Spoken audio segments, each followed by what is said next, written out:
4 বছর ধরে রাষ্ট্রপতি থাকাকালীন যাকে উপেক্ষা করা হয়েছে,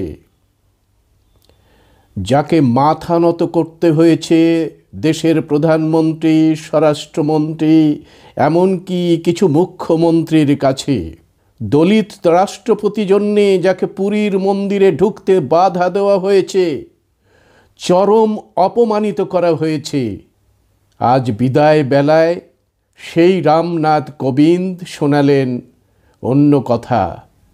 এই ভিডিওটি একটি দলিল, देखूं नई वीडियो। हम सब जानते हैं कि जय भीम का मतलब क्या है। जय भीम का मतलब है डॉक्टर आम्बेडकर की जय। डॉक्टर आम्बेडकर की जय का मतलब है उनकी विरासत और आदर्शों तथा उनके द्वारा देश को दिए गए संविधान, इन सब की जय। डॉक्टर आम्बेडकर के नेतृत्व में बना हमारा संविधान सभी देशवासियों को समानता का मूल अधिकार देता है। इस मूल अधिकार के कारण हर एक भारतवासी गरिमा में पूर्ण जीवन जीत सकता है। इसी संविधान द्वारा दिया गया दूसरा बहुत ही महत्वपूर्ण अधिकार है प्रत्येक व्यक्ति को मिला हुआ मतदान का अधिकार, अर्थात वोट देने का अधिकार, जो कि हमारे लोकतंत्र का आधार है। देश के गरीब, पिछड़े और वंचित वर्गों के लिए इन दोनों अधिकारों का विशेष महत्व है। यही संविधान हमें शिक्षा का अधिकार भी देता है। नागरिकों को मिले सभी अधिकारों का समुचित उपयोग करने के लिए शिक्षा का होना बहुत जरूरी है। बाबा साहब के अनुसार मनुष्य के हर प्रकार के विकास के लिए शिक्षा एक आधारभूत जरूरत होती है। इसलिए उन्होंने इन वर्गों को जो नारा दिया था, जिसमें कहा गया था कि शिक्षित बनो, संगठित रहो और संघर्ष करो, उसमें भी हम सब देखते हैं कि बाबा साहब ने शिक्षा को ही प्राथमिकता दी थी।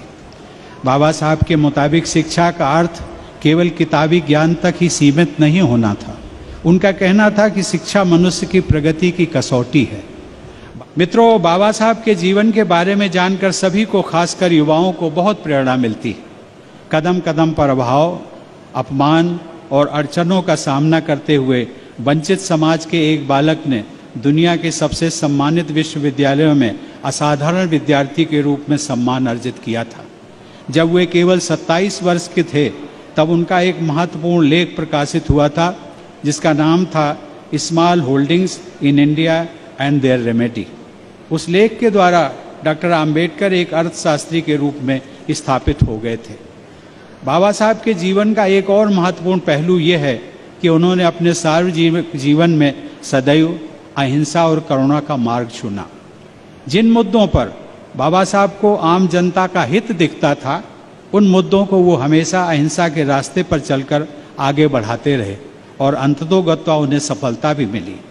देश की महिलाओं को संपत्ति में बराबरी का दर्जा दिलाने के लिए उन्होंने केंद्रीय मंत्रिमंडल से इस्तीफा तक दे दिया था। उन्होंने समाज के कमजोर वर्गों, अनुसूचित जाति, अनुसूचित जनजाति और पिछड़ों के कल्याण की बात की, लेकिन इस सब के लिए उनका रास्ता हमेशा अहिंसात्मक ही रहा। संवाद के द्वारा, चर्चा के द्वारा लोगों के सामने अपनी बात रखकर वे सहमति बनाते थे, क्योंकि बाबा साहब का मानना था कि यह देश अपना है, यहाँ के सब लोग अपने हैं और समाज के कमजोर वर्गों को न्याय दिलाने हेतु जो भी करना है वह सब सदैव अहिंसात्मक तरीकों से ही व्यापक हित में हासिल किया जा सकता है, ताकि समाज में हमेशा सौहार्द का वातावरण बना रहे। संविधान सभा में दिए गए अपने अंतिम भाषण में बाबा साहब ने कहा था कि अब हमारे पास विरोध व्यक्त करने के संवैधानिक तरीके मौजूद हैं, इसलिए हमें अराजकता से बचना चाहिए। देश की हर समस्या के बारे में, चाहे वह समस्या समाज के किसी भी वर्ग से संबंधित हो, उन सभी विचारों में वे सदैव महात्मा गौतम बुद्ध के उपदेशों का, विशेष रूप से अहिंसा एवं करुणा का अक्षरशः पालन करते रहे।